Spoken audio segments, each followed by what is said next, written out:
Hello दोस्तों, आप सभी का स्वागत है आपके अपने आजाद ग्लोबल इंस्टीट्यूट यूट्यूब चैनल पर। जैसे कि आप सभी को पता है कि डेली की तरह इस क्लास में करंट अफेयर्स के 10 क्वेश्चन पढ़ने वाले हैं, जो प्रश्न सभी परीक्षाओं के लिए अति महत्वपूर्ण है। तो चलिए आज की क्लास शुरू करते हैं। तो आज की क्लास का पहला क्वेश्चन है कि हाल ही में ऑन्कोसैरसियोसिस को खत्म करने वाला पहला अफ्रीकी देश कौन सा है। तो अभी हाल ही में ऑन्कोसैरसियोसिस बीमारी को खत्म करने वाला देश बन गया है, जो अफ्रीकी देश पहला अफ्रीकी देश है। तो वह कौन सा देश बन गया है? तो वह नाइजर देश है। तो ऑन्कोसैरियोसिस यह एक खतरनाक बीमारी है जिसको खत्म करने वाला यह विश्व का 5वें नंबर का है, और इसे नाइजर देश, और यह अफ्रीकी महाद्वीप का पहला देश बन गया है। जो कौन सा देश है? नाइजर देश है वह। इसे और इसी बीमारी को रिवर ब्लाइंडनेस के नाम से भी जाना जाता है। तो रिवर ब्लाइंडनेस में एक अंधापन जैसे बीमारी होती है। तो इसके यह बीमारी कैसी है? एक अंधापन जैसी बीमारी है, इसमें अंधापन छा जाता है। और इसे नदी के किनारे ओन्कोसेरेको परजीवी के द्वारा यह बीमारी होती है। तो किस परजीवी के द्वारा होती है? ओन्कोसेरेको, यह परजीवी के द्वारा यह बीमारी होती है। तो इसे रिवर ब्लाइंडनेस एक विश्व का पहला देश बन गया है। वह कौन सा है? इस बीमारी को खत्म करने वाला विश्व का पहला देश कौन सा है? तो वह कोलंबिया एक पहला देश है जो इस बीमारी को खत्म करने वाला देश है। और यह विश्व का 5वें नंबर का देश नाइजर बन गया है। चलिए नेक्स्ट क्वेश्चन पे चलते हैं। क्वेश्चन नंबर 2 है। तो हाल ही में प्रथम रायसीना मध्य पूर्व सम्मेलन सन 2025 कहाँ हुआ है?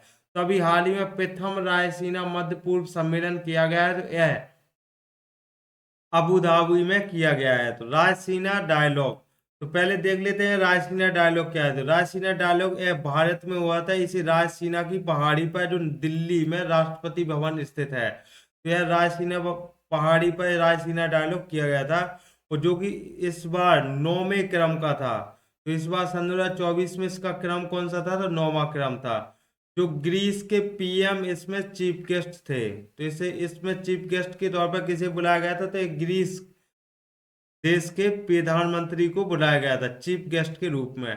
तो ऐसे ही रायसीना डायलॉग के जैसा ही एक अभी हाल ही में रायसीना मध्य पूर्व सम्मेलन सन 2025 प्रारंभ किया गया है, जिसका अभी इस बार पहला संस्करण है हुआ, जो अबू धाबी यूएई में इसका पहला संस्करण सम्मेलन किया गया है। जो वर्तमान में चुनौती को निपटने के लिए यह सम्मेलन किया गया है, जिसमें चीफ गेस्ट के रूप में एस जयशंकर प्रसाद को चीफ गेस्ट के रूप में बुलाया गया था। जो आयोजक कर्ता कौन कौन है? तो विदेश मंत्रालय है भारत की तरफ से, वह यूएई है, और इसे ऑब्जर्व रिजर्व फाउंडेशन के द्वारा यह सम्मेलन किया गया है।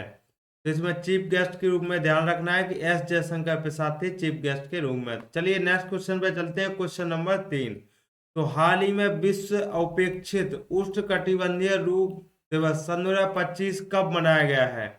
तो इसमें विश्व उपेक्षित उष्णकटिबंधीय रोग दिवस मनाया गया है। तो यह 30 जनवरी को मनाया गया है, विश्व उपेक्षित उष्णकटिबंधीय रोग दिवस सन 2025।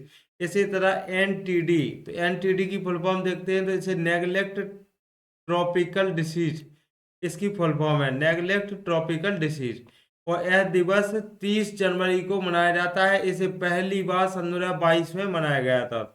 तो इसे विश्व उपेक्षित उष्णकटिबंधीय रोग दिवस पहली बार मनाया गया था सन 2022 में। अभी हाल ही में 30 जनवरी को मनाया गया है। तथा सन 2025 की थीम क्या है? तो थीम देख लेते हैं। इसकी इस बार की थीम है एकजुट हो खत्म करें। तो इसको एकजुट होकर इस रोग को खत्म करें, यह इसके बार की थीम है।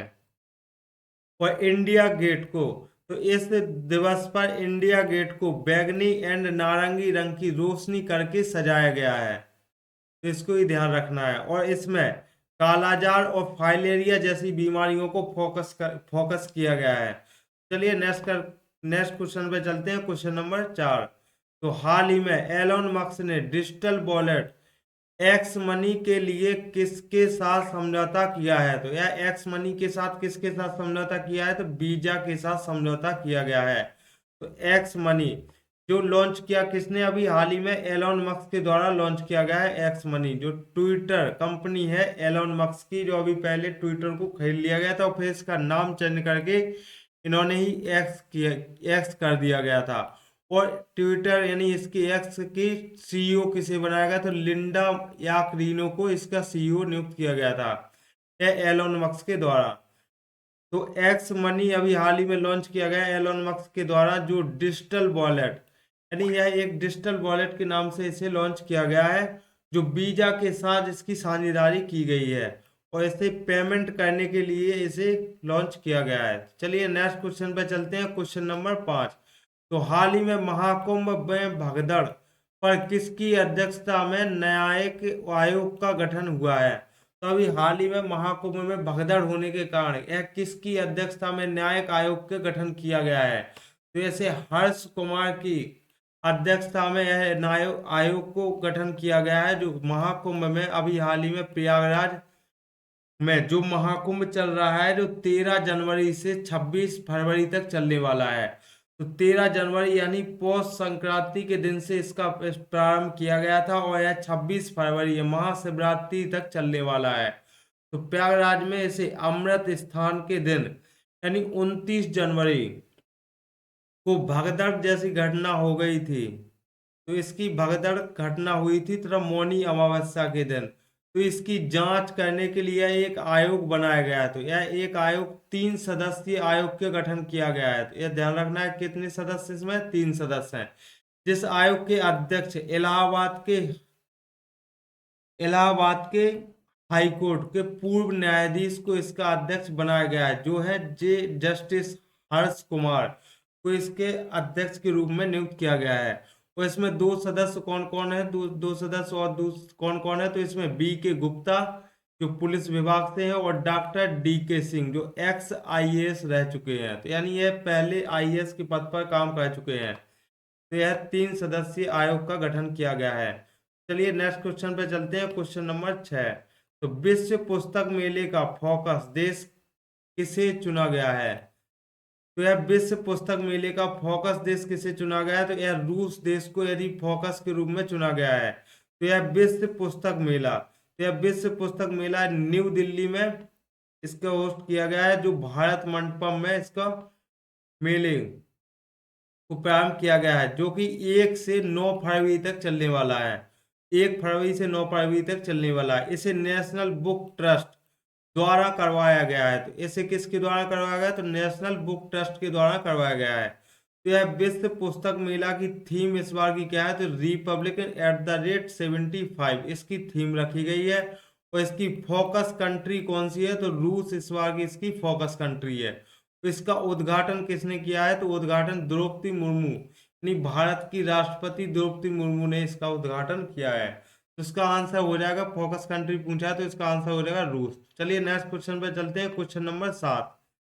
तो आर्थिक सर्वेक्षण सन 2024-25 में वित्त हर सन 2025 के लिए वास्तविक जीडीपी का कितने प्रतिशत रहने का अनुमान लगाया गया है। तो अभी हाल ही में वास्तविक जीडीपी का कितने प्रतिशत रहने का अनुमान लगाया गया है, तो इसका आंसर हो जाएगा 6.4% रहने का अनुमान लगाया गया है। तो इसमें आर्थिक सर्वेक्षण सन 2024-25 के बारे में पढ़ लेते हैं।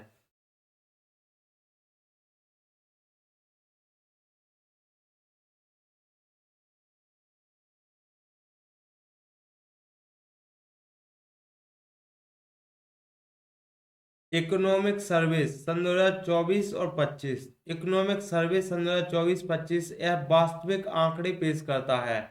तो इस इकोनॉमिक सर्वे सन 2024 सर्वे में वास्तविक आंकड़े पेश किए जाते हैं और बजट जो सन 2025-26 का होता है। तो इकोनॉमिक सर्वे 1 साल पहले का होता है और बजट आने वाले वर्ष का होता है। तो इकोनॉमिक सर्वे के बारे में देखते हैं, तो यह 1950 और 51 में से स्टार्ट किया गया था।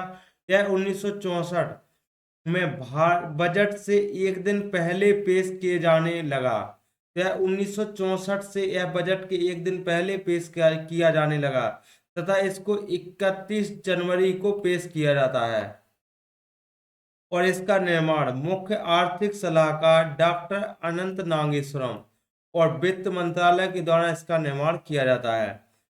तो इसकी रिपोर्ट देख लेते हैं, इकोनॉमिक सर्वे सन 2024-25 में क्या बताया गया है कि जो कि इसकी रिपोर्ट है। पहले देखते हैं जीडीपी वृद्धि दर।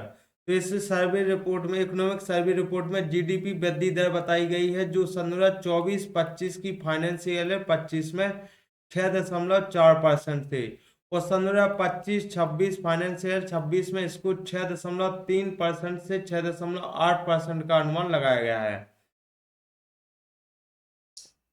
और सन 2023-24 में इसका 8% रेट दर है।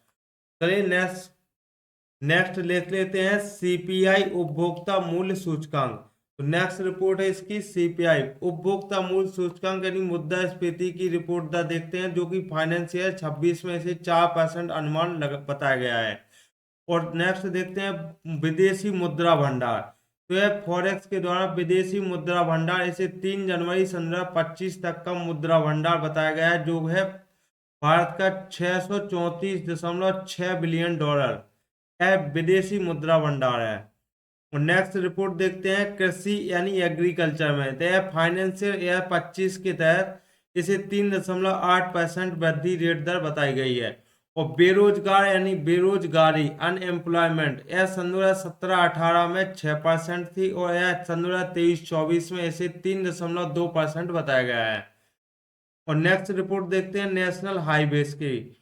तो इसे नेक्स्ट रिपोर्ट है नेशनल हाईवे, जो फाइनेंशियल 25 में 5,853 किलोमीटर का निर्माण किया गया है। और नेक्स्ट रिपोर्ट है राष्ट्रीय राजकोषीय घाटा, इसे फाइनेंशियल डेफिसिट राजकोषीय घाटा सन 2023-24 में इसे 5.6% रेट दर है। और खाद्यान्न उत्पादन, तो खाद्यान्न उत्पादन की रिपोर्ट सन 2023-24 देखते हैं, जो कि 332.3 मिलियन टन बताई गई है। तो चलिए नेक्स्ट क्वेश्चन पे चलते हैं। कुछ हाल ही में सुप्रीम कोर्ट ने किस अनुच्छेद के तहत सेवानिवृत्त न्यायाधीशों को तत्व न्यायाधीश नियुक्त करने की अनुमति दी है?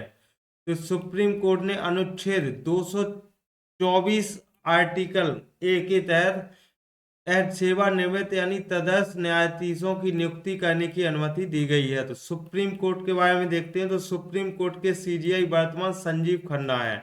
तो इन्होंने अभी हाल ही में आर्टिकल 224 के तहत इसे न्यायाधीश नियुक्त करने की अनुमति दी गई है। तदर्थ न्यायाधीश, तो उच्च न्यायालय में तदर्थ न्यायाधीश की नियुक्त करने की अनुमति दी है, जो इंग्लिश में इसे एडहॉक जज के नाम से भी जाना जाता है, तदर्थ न्यायाधीश को।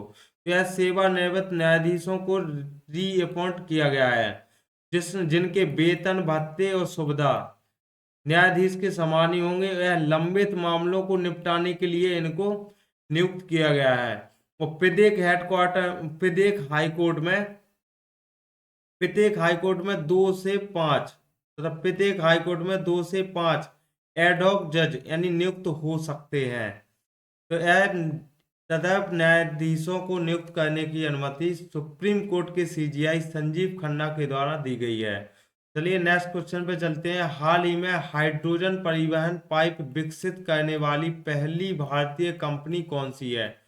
तो यह पहली भारतीय कंपनी टाटा स्टील कंपनी है। जो टाटा स्टील कंपनी, यह भारत की पहली कंपनी बन गई है जिसने हाइड्रोजन पाइप विकसित किया है। वह एपीआई गुणा 65 ग्रेड पाइप है। तो यह पाइप का ग्रेड कौन सा है? तो एपीआई इंटू 65 ग्रेड पाइप। तो यह उच्च दबाव को सहन करने की क्षमता है। तो इस पाइप की क्या है? उच्च दबाव को सहन करने की क्षमता है।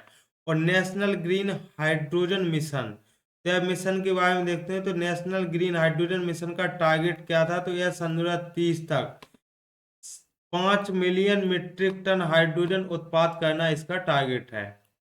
चलिए नेक्स्ट क्वेश्चन पे चलते हैं। Question number 10। तो हाल ही में ग्रामीण क्रिकेट लीग शुरू करने वाला पहला राज्य कौन सा है? तो हाल ही में ग्रामीण क्रिकेट लीग शुरू की गई। तो यह किस राज्य के द्वारा शुरू की गई? तो बिहार के द्वारा शुरू की गई है।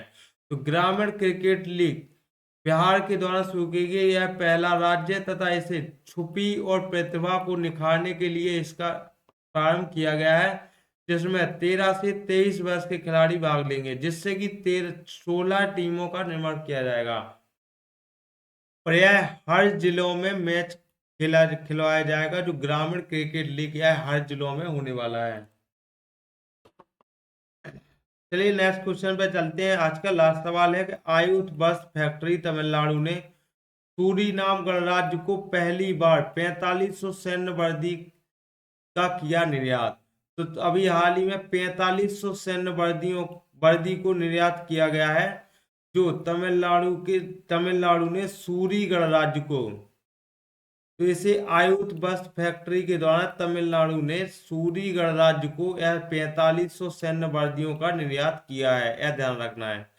तो आज की क्लास यहीं पर समाप्त करते हैं। आई होप कि आप सभी को यह क्लास पसंद आई होगी। तो वीडियो को लाइक करें और ऐसे ही लगातार डेली करंट अफेयर्स के वीडियो देखने के लिए चैनल को सब्सक्राइब करें और बेल आइकन दबाना ना भूलें। चलिए आज के लिए इतना ही।